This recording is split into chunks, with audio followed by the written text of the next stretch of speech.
Hello दोस्तों, welcome to my channel. Friends, जैसे कि हमने पिछले वीडियो में बताया था आपको, विटिलिगो की बेसिक इन्फॉर्मेशन आपको साझा की गई थी।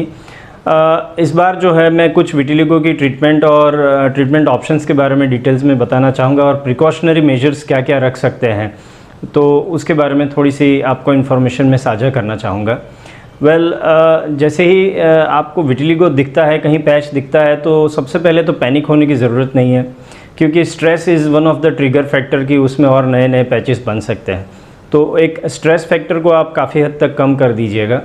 दूसरा, इस डिसीज़ के साथ थायराइड और डायबिटीज़ जैसे डिसीज़ भी जुड़े हुए हैं, तो आपको अगर वो चीज़ कंट्रोल में रहेगा तो इसमें भी थोड़ा पॉजिटिव इम्पैक्ट मिलेगा। तो आप अच्छे से शुगर कंट्रोल कीजिएगा और थायराइड को भी आपके एंडोक्राइनोलॉजिस्ट से दिखा करके उसको आप अच्छे से कंट्रोल करना ज़रूरी समझिएगा। दूसरा और एक ख़ास बात इसके साथ जो जुड़ा हुआ है, वो इन ट्रॉमा जो माइनर स्किन में रहता है उसकी वजह से कभी कभी उस जगह पर नए नए पैचेस बनने लगते हैं, और वो पर्टिकुलर फिनोमिनन किबनर फिनोमिनन बोलते हैं। और ये चीज़ अनस्टेबल विटिलिगो में काफ़ी ज़्यादा देखने को मिलता है। स्टेबल विटिलिगो ऐसा होता है कि जिसमें आपको कहीं पे भी एक पैच फिक्स हो गया है तो वो पैच ना ही बढ़ता है ना ही कम होता है। और अनस्टेबल विटिलिगो यानी कि प्रोग्रेसिव होता है डिसीज़, तो उसमें कभी कभी वो पैच की नंबर्स भी बढ़ सकते हैं और पैच की साइज़ भी बढ़ती है। ऐसे केसेस में इंजरीज़ जो है, माइक्रो इंजरीज़, वो ट्रिगर का काम करती है। तो माइक्रो इंजरीज़ कहीं पे भी हो, उस जगह पर नए नए सफ़ेद दाग बनना फिर शुरू होता है। इसलिए ऐसी जो कंडीशन है उसको कंट्रोल में करने के लिए इंजरी से बचना कभी कभी ज़रूरी रह जाता है, और इंजरीज़ से जितना आप बचेंगे उतने नए पैचेस निकलना कम हो जाएंगे। और इसके अलावा जो चीज़ है, कभी कभी डाइट के साथ इस डिसीज़ में बहुत सारे मिथ्स जुड़े हुए हैं। कुछ लोग बोलते हैं सफ़ेद चीज़ें खाने से सफ़ेद दाग होते हैं, तो इसका ऐसा कोई इसमें मेडिकल तथ्य नहीं है। हम कभी मेडिकल साइंस में इसका कोई प्रूफ तो नहीं है, पर खट्टी चीज़ों को हम अवॉइड करना, सोर फूड्स जो है हम अवॉइड करना एडवाइस करते हैं, और कलर वाली चीज़ें जो हैं वो भी कभी कभी डैमेज करती है, तो इस दोनों चीज़ों का हम अवॉइड करवाते हैं। दोस्तों, जहाँ तक ट्रीटमेंट का सवाल है, तो treatment medical treatment line of treatment रहती है एक, और एक सर्जिकल लाइन ऑफ ट्रीटमेंट भी रहती है।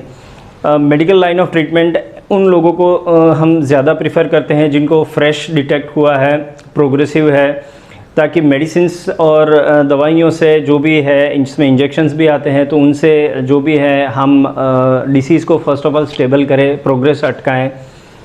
इसमें ऐसी भी टैबलेट्स लेनी होती है कि जो खा करके आप धूप में बैठते हैं तो वो एक अच्छा रिज़ल्ट देता है। इसके अलावा आप डर्मेटोलॉजिस्ट के पास जाएँ तो उनके पास फोटोथेरेपी यूनिट रहता है। जो फोटोथेरेपी यूनिट है वो बहुत बढ़िया काम करता है, फुल बॉडी में है, या फिर even it is safe in kids also. तो वो जो चीज़ है उसमें आप पिगमेंटेशन फास्ट देख सकते हैं। और इसके अलावा जो फिर स्टेबल हो जाता है, आप काफ़ी सारे समय तक दवाई ले रहे हो और फिर उसमें कोई पैच में रिकवरी नहीं दिख रही है, तो ऐसे केसेस में फिर आप सर्जरी प्लान कर सकते हैं। सर्जरी में क्या होता है, आप 3-4 अलग अलग प्रकार की सर्जरीज़ है। एक पंच ग्राफ्टिंग सर्जरीज़ है, जैसे 1 to 1.5 मिलीमीटर के पंचेस है, वो पंचेस लेकर के आपको जहाँ से स्किन नॉर्मल है वो नॉर्मल स्किन में से विटिलिगो की स्किन पर वो रखा जाता है, और वो पंच में से फिर उसके सराउंडिंग्स में पिगमेंटेशन आ जाता है। दूसरा जो रहता है वो है स्प्लिट थिकनेस। जैसे पोटैटो की छाल हम निकालते हैं, वैसे स्किन नॉर्मल निकाल करके रेसिपिएंट साइड से निकाल करके डोनर साइड, मतलब कि जहाँ विटिलिगो है पैच, उस पर रखा जाता है। तीसरा जो सबसे इफ़ेक्टिव मेथड है वो है मेलानोसाइट ट्रांसप्लांट। मेलानोसाइट ट्रांसप्लांट एक लेटेस्ट टेक्निक है। इसके अंदर स्किन को निकाल करके जो है मेलेनिन्स जो है उसका सॉल्यूशन बना करके विटिलिगो वाली पैच पर रखा जाता है, और ड्रेसिंग को 7 से 8 दिन तक रखना रहता है, और धीरे धीरे उसमें 1-2 महीने में काफ़ी हद तक कलर देखने को मिलता है।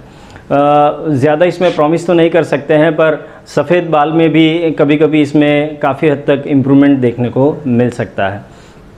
तो फ्रेंड्स, ये विटिलिगो जो है इसमें इतनी सारी ट्रीटमेंट्स के बावजूद कभी कभी कुछ पैचेस रह जाते हैं, और उसके लिए हमें रिपीट सर्जरी की भी शायद 1-1.5 साल बाद ज़रूरत पड़ सकती है। और हमने ऐसे केसेस भी देखे हैं कि जिनको 15-20 साल से है और 5 से 6 महीने में आ गया है पूरा कलर, और उनकी लाइफ इम्प्रूव हो गई है, उनकी लाइफस्टाइल इम्प्रूव हो गई है, उनके जो लाइफ के ड्रीम्स है वो हम फुलफ़िल कर पाए हैं।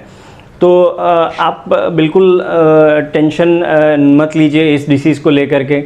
ये डिसीज़ एकदम से ट्रीटेबल है, और डिसीज़ की सीवियरिटी पर हालांकि बहुत निर्भर करेगा। बहुत एक्सटेंसिव है तो कभी कभी लंबा इलाज चलता है, और थोड़ा इसमें कुछ एरियाज़ ऐसे भी रहते हैं कि रिपीट सर्जरीज ज़रूरत पड़ सकती है। आप जब कभी भी इस वीडियो को लेकर के कोई क्वेरी रहती है तो कमेंट बॉक्स में कमेंट दीजिएगा। हमारी चैनल सब्सक्राइब करना नहीं भूलिए, और आपको ये अच्छा वीडियो लग रहा है, इन्फॉर्मेटिव लग रहा है, तो आप इसको शेयर कीजिएगा। Thank you.